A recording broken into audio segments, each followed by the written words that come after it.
Good morning, afternoon, and evening to everyone wherever you are in the world. Holy shit. It's 1:35 a.m. in the morning as we are getting the release for King's Court. So, today we are getting the release of basically sneak peek that Konami basically leaked out for King's Court on their website, which is consisting of basically, I don't know how many cards was in the set, but it includes the reprints and also the new cards such as Arcana, Triumph Joker, Joker's Knight, and basically these are V-Jump promos by the way, and Imperial Bower. I think these were Jump promos, but who knows. But the set is going to be released on July 9th, 2021. But anyways, let's get right to it. So the first card is Arcana Triumph Joker. If this card is special in your hand or graveyard, you can send one Queen's Knight, King's Knight, and Jack's Knight from your hand and or face-up monster zone to the graveyard. Special summon this card. This card gains 500 times attack to the combined number of cards in both players' hands. So basically it's a free special summon. Basically it's like the fusion monster. Discard one card, destroy all face-up cards or point control. So the same. Oh shit, that's actually broken. This is like a Mekaba, right? A Raigeki Mekaba basically. Holy shit. This is actually pretty broken. Kind of broken for the casual players, you know? Next up is Joker's Knight. Send one, basically same summoning conditions, and special summon this card from your hand, and if you do, this card's name comes to send monsters until the end phase. During the end phase, if this card is in your graveyard, target one other Light Warrior monster in your graveyard, shuffle into the deck. And if you do, add this card to your hand. You can only use up each effect of Joker's Knight once per turn. Okay, so basically it's a recycler. Next up is Imperial Bower. If you control no other monsters, tribute this card. Take two different monsters from your deck among Queen's Knight, Knight, King's Knight, and or Jack's Knight, and either add it to your hand or special summon each monster. Okay, I guess it's fine, I guess. But sure. Next up, Joker Straight. Discard one card, special summon one Queen Knight from your deck, add one King's Knight or Jack's Knight from your deck to your hand. Okay, that's actually a +3, I guess. Immediately after this card resolves, you can over summon one monster. You can not special summon monsters from the extra deck for the rest of the turn except Light Warrior monsters. Isn't that basically you can go into Isolde basically still, because Isolde is the Light Warrior, I guess you can say. It's still pretty like good in that scenario. Target one Light Warrior monster in your graveyard, shuffle into the deck, and you add one card to your hand. You can only use each effect of Joker Straight once per turn. So each effect. So you basically can do the special summon effect and extra normal summon effect, and also do the graveyard effect as well. Face card fusion. Fusion summon one Light Warrior monster from your extra deck using monsters from your hand or field as fusion materials. If you control a Queen's Knight, King's Knight, or Jack's Knight, you can use one monster from your deck as fusion material. So basically you have two of them, right? One is on the field and everything like that. You can summon one from hand, one from deck, one from grave, etc. It makes it more consistent, I guess you can say, for instead of having all three in hand and polymerizing it. Thunder Speed Summon. During the main or battle phase, immediately after this card resolves, normal summon one level 10 or okay. What? So this is for, I guess, Slifer. This is like Slifer support for those who have watched the anime. So I guess that is support for that. Add one, and then if you control a Queen's Knight, King's Knight, and Jack's Knight, you can apply this effect instead. Add one level 10 non-dark monster with question mark attack from your deck to your hand, and immediately after this effect resolves, you can over summon one level 10 monster. Okay. So you add a level 10 non-dark monster. Yikes. That's actually, there's a lot of level 10, I think, non-dark monsters in this game, so that's pretty broken in some extent where you can abuse this. Joker's Wild. During your main or battle phase, send one spell from your deck to your graveyard that specifically lists all Queen's Knight, King's Knight, and Jack's Knight. This effect becomes a spell's effect when that card is activated. During the end phase, if this card is in your graveyard, target one Light Warrior monster in your graveyard, shuffle it into the deck, and if you do, add this card to your hand. You only use each effect of Joker's Wild once per turn. I guess that is fine to a good extent, sure. But is it really the best? Not really, probably. Who knows? Who knows? Probably not. I don't know. But up to you guys.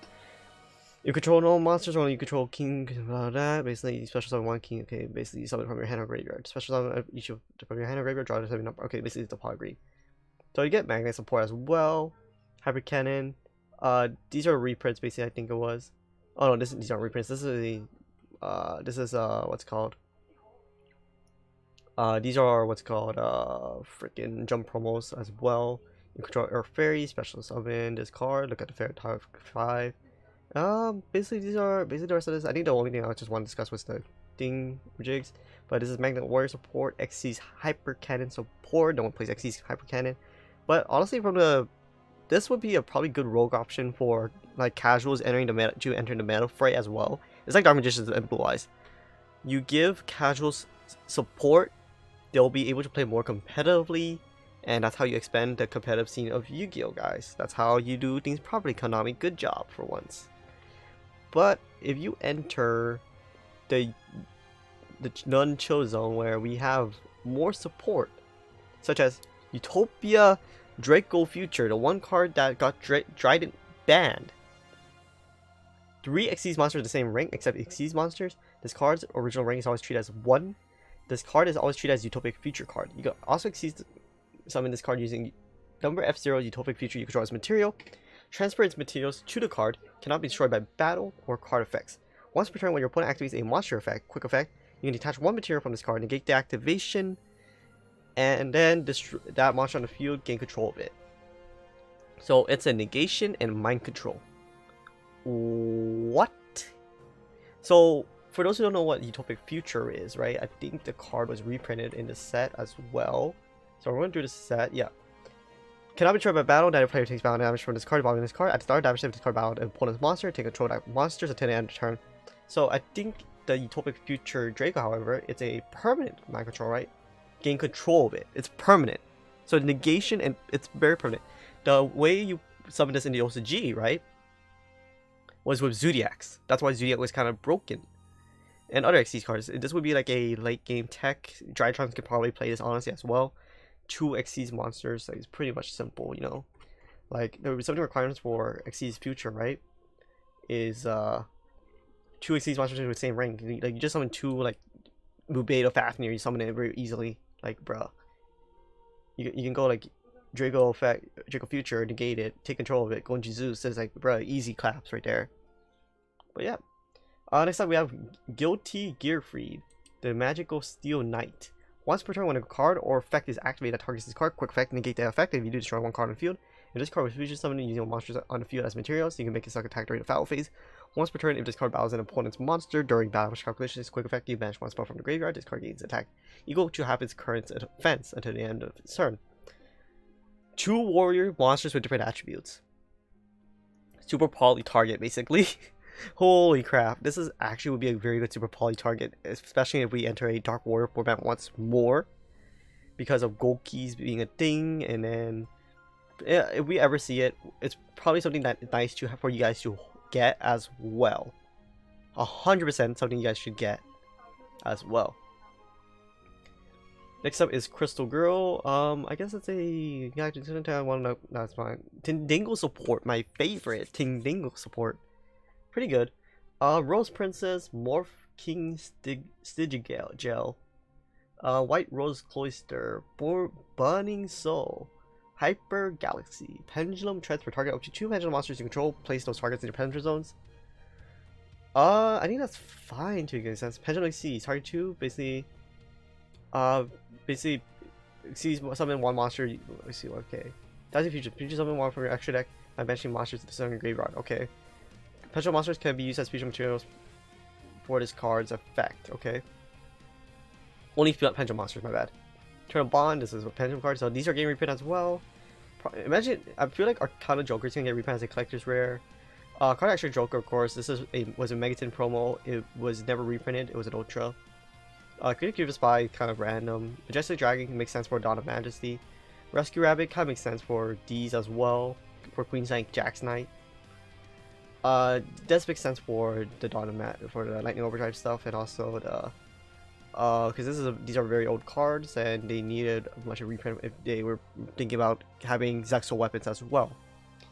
Next up is Scrap Twin Dragon, which is kind of disappointing with how Scrap Chimera exists. Cloud Castle, very interesting. Baxia and Xiaofeng, these are very interesting as reprints, I guess. But like from what I'm seeing from this section, it's just virtual world question mark. Utopia kind of makes sense to do reprinting F-Zeros. Same with the Utopic in their Leo arms as well. But Zen Master was a random reprint, I guess. I don't know why. Once per turn, detach one material from his card, target 2 set cards on the field, destroy them. I guess they're trying to reintroduce some tech into this game as well. Patami M7 was renewed for a reprint last. But even though they kind of announced the Hidden Arsenal reprints, so that doesn't make sense. But I guess sure, not reprint won't hurt. Fortune 2 was something that was much needed of a reprint. It was only one printing in Number Hunters. So yeah, pretty much makes sense as well. Infinite cards, I don't know why. I guess Slifer, you know, that big red dragon you all love and crave for. Sure, why not? Rhoda is another interesting one. War Returning Live, Polyduality, Ties of Brethren, Unexpected Die. World Legacy Guard Dragon is probably going to reprint as a super rare, possibly, because even though Guard Dragons got hit and everything like that, that's probably why they're reprinting as well. Loss of value already. But if anything, they might reprint as a collector's rare as well, or as an ultra rare. Probably not as an ultra rare, probably super rare. Lightning Storm is actually interesting. It might be reprint as an ultra rare and also collector's rare. Even though it already has a Starlight, probably is going to reprint as an ultra rare for those. And because this is a set symmetry Genesis Impact, we know how it kind of works when it comes to what's called just in general, when it comes to just the poor ratios of ultras. Like look at Dragtron Nova, that it was shorted. Same with Pot of Extravagance. It's gonna have the Pot of Extravagance effect. It's gonna be around $15 for initially, but with this current format, it'll probably be around $40 or $50 if anything. But it was a reprint as a secret rare. I mean, the reason why Extra was $15 initially as well was because of the Megatons was announced, and people were scared of that, and Pot of Extravagance wasn't relevant at that time. With Eldlik and it was Jet Synchron format as well, with Jet Synchron Eldlik and Jet Synchron basically Emancipators as well, and Infernobles as well. So, Lightning Storm was Pot of Extravagance was not prevalent, but because Lightning Storm is more prevalent in this current format, kind of in some shape or form in the side deck at 1 or 2 or 3, people will probably pick up a playset. It'll probably be at 30. Secrets will probably drop to like around 50s or 60s. Who knows? So that's my prediction when it comes to Lightning Storm as well. Lastly, Rivalry and Warlords. Each player can control one type of monsters, and all face up. This will be reprinted as a rare, most likely, because it already has a common printing, and then it has a super rare printing. So, and then this super has rares. These 3 are probably going to be reprinted as rares, if anything. At highest, like supers, not ultras. Never. What I predict that would be the ultras for the set are Lightning Storm, Utopic Dragon for sure. What else is there? There's usually 5 or 6 ultras, I guess you say. So, oh, I think this shows it right here. Unless they're going, yeah, this goes by the rarity right here, I think. So the rarities actually are Arcana Triumph Joker, Joker's Knight, Imperial Bower, Joker's Straight, Utopic Creature Dragon, Guilty Gear, Burning Soul, Arcana Extra Joker, Scrap Twin Dragon, Utopia Ray, Leo Arms, Ties of the Brethren, World Legacy Guard Dragon, and oh, it looks like these may be ultras as well. So we're getting like these might be ultras. I don't know. Who knows? Because from the pictures, it looks ultra unless it's an error. But honestly, 100%, I feel like Lightning Storm will be an ultra in the set. But anyways, guys, let me know what you guys think in the comment section down below. But anyways, guys, I'll see you guys till the next. Bye. But yeah, I honestly don't. I hope this is like it's 1:50 right now. Help me. I need to go sleep. Anyways, guys, bye.